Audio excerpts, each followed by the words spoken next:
ধরুন আপনি কোনো কাজ করতে যাচ্ছেন আর সেই কাজে আপনার এতটুকু সাহায্যের প্রয়োজন, যে সাহায্যটুকু পেলে আপনি হয়তো সেই কাজটা আরো অনেক ভালো করে করতে পারতেন, কিংবা আপনি সেই কাজটিকে একটা অন্য লেভেলে নিয়ে যেতে পারতেন। কিন্তু যাকে আপনি সাহায্য চাইলেন সেই ব্যক্তিটি আপনাকে মুখের উপরে না করে দিল। আপনি কষ্ট পেলেন। আপনি ভাবতে থাকলেন যে আমার সঙ্গেই কেন এরকম হয়? না, না। ঠিক এই মুহূর্তে আমাদের প্রত্যেকের উচিত আইনস্টাইনকে মনে করা। আইনস্টাইন বলেছিলেন যে আমি তাদের কাছে ভীষণভাবে থ্যাঙ্কফুল যারা আমাকে না বলেছে। কারণ তারা না বলেছিল বলে আমি আমার নিজের এবিলিটি কিংবা আমার ক্ষমতাকে জানতে পেরেছি। আমি আমার নিজের ক্ষমতাকে বাড়াতে পেরেছি। আমি আমার নিজেকে চিনতে পেরেছি।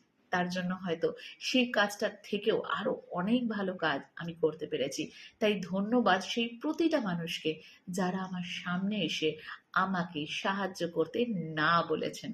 আজ থেকে তাদেরকে আপনারাও ধন্যবাদ জানান মন থেকে। কারণ তাদের জন্যই বোধহয় আপনি, আমি, আমরা প্রত্যেকে নিজেকে আরো বেশি ক্ষমতাবান হিসেবে খুঁজে পাবো।